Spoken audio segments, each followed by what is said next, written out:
Hi friends, ನಮಸ್ತೆ ಎಲ್ರಿಗೂ. ಈ ಒಂದು ನವೆಂಬರ್ ಡಿಸೆಂಬರ್ 2024 ಎಕ್ಸಾಮ್ ಅಪ್ಡೇಟ್ ಏನಿದೆ, ಡಿಪ್ಲೊಮಾ ರಿಸಲ್ಟ್ ಯಾವಾಗ ಬರ್ಬೋದು, ಮೇಕಪ್ ಎಕ್ಸಾಮ್ ಯಾವಾಗ ಇರ್ಬೋದು ಅನ್ನೋದು ಕೆಲವರಿಗೆ ಡೌಟ್ಸ್ ಇದೆ, ಕೆಲವ್ರಿಗೆ ಗೊತ್ತಿರ್ಬೋದು. ನೋಡಿ, ಇವಾಗ ಈ ವಿಡಿಯೋದಲ್ಲಿ ನಾನು ತಿಳಿಸ್ತಾ ಹೋಗ್ತೀನಿ. ಇದರಲ್ಲಿ ಕಾಲೇಜು ಮತ್ತು ತಾಂತ್ರಿಕ ಶಿಕ್ಷಣ ಇಲಾಖೆ ಅವ್ರು ಏನ್ ಮಾಡ್ತಾ ಇದ್ದಾರೆ, ಒಂದು ಅಪ್ಡೇಟ್ಗಳನ್ನ ಕೊಡ್ತಾ ಹೋಗ್ತಾರೆ. ನೀವು ಕೂಡ ಚೆಕ್ ಮಾಡ್ಬೋದು, ವೆಬ್ಸೈಟ್ಗೆ ಹೋಗಿ ಚೆಕ್ ಮಾಡ್ಬೋದು. ಮತ್ತೆ ಕಾಲೇಜಲ್ಲೂ ಕೂಡ ನಿಮ್ಮ ಒಂದು ಪ್ರಿನ್ಸಿಪಲ್ HOD ಕೂಡ ಅವರು ಕೂಡ ಇನ್ಫಾರ್ಮ್ ಮಾಡಿರ್ತಾರೆ ಅನ್ಕೋತೀನಿ. ಸೊ ಈಗ ಈಗ ಇಲ್ಲಿ ಏನಾಗುತ್ತೆ ನೋಡಿ, ಡಿಪ್ಲೊಮಾದಲ್ಲಿ ಮೇಕಪ್ ಎಕ್ಸಾಮ್ ಇದೆಯಾ ಇಲ್ವಾ ಅನ್ನೋದನ್ನ ತಿಳಿಸ್ತಾ ಹೋಗ್ತೀನಿ. ಅದ್ರ ಜೊತೆಗೆ ರಿಸಲ್ಟ್ ಯಾವಾಗ ಇರ್ಬೋದು, ಈಗ ನವೆಂಬರ್ ಡಿಸೆಂಬರ್ದು ಅನ್ನೋದನ್ನು ಕೂಡ ಈ ವಿಡಿಯೋದಲ್ಲಿ ಹೇಳಿದೀನಿ. ನೋಡಿ, ಈಗ ಫಾರ್ ಎಕ್ಸಾಂಪಲ್ ಡಿಪ್ಲೊಮಾ ಮಾಡ್ತಾ ಇದ್ದೀರಾ ಅನ್ಕೊಳ್ಳಿ. ಡಿಪ್ಲೊಮಾದಲ್ಲಿ ನಿಮಗೆ ಜಾಬ್ಸ್ಗಳು ಮತ್ತೆ ಯಾರಾದ್ರು ಇಂಜಿನಿಯರಿಂಗ್ ಹೋಗೋರು ತುಂಬಾ ಕ್ಯೂರಿಯಾಸಿಟಿಯಿಂದ ನೋಡ್ತಾ ಇರೋದು ಅವ್ರದ್ದು DCET ಎಕ್ಸಾಮ್ಸ್ ಯಾವಾಗ ಬರುತ್ತೆ, ಮತ್ತೆ ಇಂಜಿನಿಯರಿಂಗ್ ಕಾಲೇಜುಗಳು ಯಾವ್ಯಾವ್ದಿದೆ ಬೆಂಗಳೂರಲ್ಲಿ, ಟಾಪ್ ಕಾಲೇಜಸ್ಗಳು ಯಾವ್ಯಾವ್ದಿದೆ ಅನ್ನೋದನ್ನು ಕೂಡ ನಾನು ನೆಕ್ಸ್ಟ್ ವಿಡಿಯೋದಲ್ಲಿ ತಿಳಿಸ್ತಾ ಹೋಗ್ತೀನಿ. ಅದಕ್ಕೆ ನೀವು ಕಮೆಂಟ್ ಮಾಡ್ಬೇಕು ನನಗೆ. ಮತ್ತೆ ಕಮೆಂಟ್ ಮಾಡಿದ್ರೆ ಮಾತ್ರ ನನಗೆ ಐಡಿಯಾ ಗೊತ್ತಾಗುತ್ತೆ ನೀವು ಯಾವ ಒಂದು ಸಬ್ಜೆಕ್ಟ್ ನಾಲೆಡ್ಜ್ ಅಥವಾ ಯಾವ ಸಬ್ಜೆಕ್ಟ್ ಬಗ್ಗೆ ಬೇಕಾಗುತ್ತೆ ಅನ್ನೋದನ್ನ ನನಗೆ ಕಮೆಂಟ್ ಮಾಡಿದ್ರೆ ಆ ಸಬ್ಜೆಕ್ಟ್ ಬಗ್ಗೆ ನಾನು ನೆಕ್ಸ್ಟ್ ಅಪ್ಕಮಿಂಗ್ ವಿಡಿಯೋಗಳಲ್ಲಿ ತಿಳಿಸ್ತಾ ಹೋಗ್ತೀನಿ. ಈಗ ಫಾರ್ ಎಕ್ಸಾಂಪಲ್, ಯಾಕೆಂದ್ರೆ ಈಗ ಜಾಬ್ ಬಂದು ಪ್ಲೇಸ್ಮೆಂಟ್ ಇಂಪಾರ್ಟೆಂಟ್ ಆಗುತ್ತೆ ಕಾಲೇಜ್ಗಳಲ್ಲಿ. ಅದ್ರ ಜೊತೆಗೆ ನೀವು ಆಫ್ ಕ್ಯಾಂಪಸ್ ಆನ್ ಕ್ಯಾಂಪಸ್ ಎರಡೂ ಮಾಡ್ತೀರಾ. ನೀವು ಕಾಲೇಜಲ್ಲಿ ಇದ್ದಾಗೆ ನೀವು ಜಾಬ್ಸ್ ತಗೊಂಡ್ರೆ ತುಂಬಾ ಚೆನ್ನಾಗಿರುತ್ತೆ.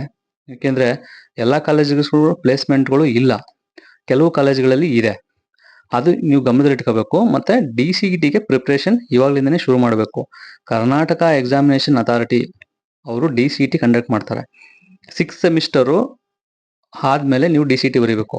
ಅಷ್ಟರೊಳಗಡೆ ಇವಾಗ್ಲಿಂದನೇ, ಈಗ ಯಾರು 5th ಸೆಮ್ ಮುಗಿಸಿ 6th ಸೆಮ್ಗೆ ಹೋಗ್ತಾ ಇದ್ದೀರಾ ಅವ್ರು ಇವಾಗ್ಲಿಂದನೇ ಪ್ರಿಪ್ರೇಷನ್ ಸ್ಟಾರ್ಟ್ ಮಾಡಿ ನನಗೆ ಕಮೆಂಟ್ ಮಾಡಿ ಯಾವ ಸಬ್ಜೆಕ್ಟ್ ಬೇಕಾ, ನಿಮಗೆ ಡೌಟ್ಸ್ ಇದೆ, ಪ್ರೀವಿಯಸ್ ಕ್ವಶನ್ ಪೇಪರ್ ಏನು ಬೇಕಾ ಅನ್ನೋದನ್ನ ತಿಳಿಸಿ. ನಾನು ಅದನ್ನ ಕ್ಲಾಸ್ನ ಮಾಡ್ತಾ ಹೋಗ್ತೀನಿ. ನೋಡಿ, ಈಗ ವ್ಯಾಲ್ಯೂಯೇಷನ್ ಸ್ಟಾರ್ಟ್ ಆಗಿದೆ ಆಲ್ರೆಡಿ. ಈಗ 5th ಸೆಮಿಸ್ಟರ್ ಫಸ್ಟ್ ಥರ್ಡ್ ಅವ್ರದ್ದೆಲ್ಲ practical as well as theory ನಿಮಗೆ 20ನೇ ತಾರೀಕಿಂದನೇ ಎಕ್ಸಾಮ್ ವ್ಯಾಲ್ಯೂಯೇಷನ್ ಸ್ಟಾರ್ಟ್ ಆಗುತ್ತೆ. ವ್ಯಾಲ್ಯೂಯೇಷನ್ ಸ್ಟಾರ್ಟ್ ಆಗಿ ಅರೌಂಡ್ ಒಂದು 7 days 8 days ನಡೀಬಹುದು. ನೋಡಿ, 20ರಿಂದ 27ರವರೆಗೂ C20 ನಡೆಯುತ್ತೆ. ಆ ಒಂದು ರಿಸಲ್ಟ್ ಕೂಡ ಬೇಗನೆ ಅನೌನ್ಸ್ ಮಾಡ್ತಾರೆ. ಏಕೆಂದ್ರೆ ವ್ಯಾಲ್ಯೂಯೇಷನ್ ಮುಗಿದು ಒಂದು 15 ದಿನ ನಾವು ತಗೊಳ್ಳೋಣ. ಅವರು ಆನ್ಲೈನ್ ಅಲ್ಲಿ ಅಪ್ಡೇಟ್ ಮಾಡೋದಕ್ಕೆ ಅವರೆಲ್ಲ ಪ್ರೊಸೀಜರ್ಸ್ ಇದೆ ತುಂಬಾ. ಅದನ್ನೆಲ್ಲ ಫಾಲೋ ಮಾಡಿ ನಿಮ್ಗೆ ಒಂದು 18ನೇ ತಾರೀಕು ಒಳಗಡೆ ಅಂತ ನಾನು ಗೆಸ್ ಮಾಡ್ತಾ ಇದೀವಿ. ಆ ಒಳಗಡೆ ಬರ್ಬಹುದು ರಿಸಲ್ಟ್. ಹೆಚ್ಚು ಕಮ್ಮಿ ಆಗ್ಬೋದು, 1 or 2 days ಅಥವಾ ಇದರಲ್ಲಿ 1 week ಹೆಚ್ಚು ಕಮ್ಮಿ ಆಗ್ಬೋದು ನಾವು ಹೇಳೋ ಡೇಟಲ್ಲಿ. ಬಟ್ ಅಷ್ಟರೊಳಗಡೆ ಅಂತೂ ರಿಸಲ್ಟ್ ಬರ್ಬೋದು ಅಂತ ನಮ್ಗೆ ಗೆಸ್ ಮಾಡ್ತಾ ಇದೀವಿ. ಯಾಕೆಂದ್ರೆ ಎಕ್ಸಾಕ್ಟ್ ಡೇಟ್ನ ನಾವು ಸರ್ಕ್ಯುಲರ್ ಬಂದ್ಮೇಲೆ ನಾವು ಅನೌನ್ಸ್ ಮಾಡ್ಬೋದು. ಬಟ್ ಪ್ರೆಡಿಕ್ಷನ್ ಅಂತೂ 18ರೊಳಗಡೆ ಬರ್ಬೋದು ಅಂತ ನಾವು ತಿಳಿಸ್ಬೋದು. ನೆಕ್ಸ್ಟ್ ಏನಾಗುತ್ತೆ, ಈಗ ಇದಾದ್ಮೇಲೆ ಮೇಕಪ್ ಎಕ್ಸಾಮ್ ಇದೆಯಾ ಇಲ್ವಾ? ಮೇಕಪ್ ಎಕ್ಸಾಮು ಇಲ್ಲ. ಯಾವಾಗ ಫಸ್ಟ್ ಥರ್ಡ್ 5th ಎಕ್ಸಾಮ್ ಆದ್ಮೇಲೆ ಮೇಕಪ್ ಎಕ್ಸಾಮ್ ಕೊಡಲ್ಲ. ಯಾವಾಗ ಕೊಡ್ತಾರೆ ಅಂದ್ರೆ 2nd 4th 6th ಆದ್ಮೇಲೆ, ಅಂದ್ರೆ ಈ ಒಂದು ಸೆಮಿಸ್ಟರ್ ಆದ್ಮೇಲೆ 1 month ಒಳಗಡೆ ನಿಮ್ಗೆ ಮೇಕಪ್, 1 or 2 months ಒಳಗಡೆ ನಿಮ್ಗೆ ಮೇಕಪ್ ಎಕ್ಸಾಮ್ ಕಂಡಕ್ಟ್ ಮಾಡ್ತಾರೆ. ಬೋರ್ಡ್ ಇಂದಾನೆ ಸರ್ಕ್ಯುಲರ್ ಕೊಟ್ಟು ನಿಮ್ಮ ಗ್ರೂಪ್ಗಳಲ್ಲಿ ಹಾಕ್ತಾರೆ. ಅದನ್ನ ಗಮನದಲ್ಲಿ ಇಟ್ಕೊಂಡು ನೀವು ಪ್ರಿಪರೇಷನ್ ಸ್ಟಾರ್ಟ್ ಮಾಡ್ಬೇಕಾಗುತ್ತೆ. ಯಾಕೆಂದ್ರೆ ಒಂದೊಂದು ಮಾರ್ಕ್ಸ್ ಕೂಡ ಇಂಪಾರ್ಟೆಂಟ್.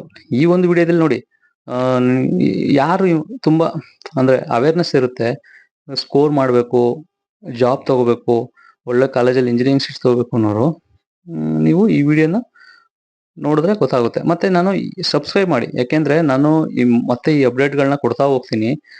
ನಾನು ನಿಮ್ ಜೊತೆ ಪ್ರತಿ ಒಂದು ನೆಕ್ಸ್ಟ್ ಅಪ್ಡೇಟ್ ಅಲ್ಲೂ ಕೂಡ ನಿಮ್ಗೆ ತಿಳಿಸ್ತಾ ಹೋಗ್ತೀನಿ. ಯಾಕೆಂದ್ರೆ ನನಗೆ ಕಮೆಂಟ್ ಮಾಡ್ಬೇಕು ನೀವು, ಯಾವ ಸಬ್ಜೆಕ್ಟ್ ಏನಿದೆ, ಡೌಟ್ಸ್ ಇದೆಯಾ, ಅಥವಾ ಸಬ್ಜೆಕ್ಟ್ ಮೀನ್ಸ್ ಏನಾದ್ರೂ ಗೊಂದಲಗಳಿದ್ರೆ ಅದನ್ನ ಕ್ಲಿಯರ್ ಮಾಡ್ತೀನಿ. ಓಕೆನಾ? ನಾನು ಕೂಡ ನೆಕ್ಸ್ಟ್ ಎಲ್ಲಾ ರೀತಿಯ ಅಪ್ಡೇಟ್ಗಳನ್ನ ಓದಿ ನಿಮಗೆ ತಿಳಿಸ್ತಾ ಹೋಗ್ತೀನಿ. So anyway, thanks for watching. ನಿಮ್ಮ ಫ್ರೆಂಡ್ಸ್ಗೆ ಇದನ್ನ ಶೇರ್ ಮಾಡಿ. ಮತ್ತೆ ಬೇರೆ ಏನಾದರೂ ಇದ್ರೆ ನನಗೆ ಕಮೆಂಟ್ ಮಾಡಿ. Okay, thank you.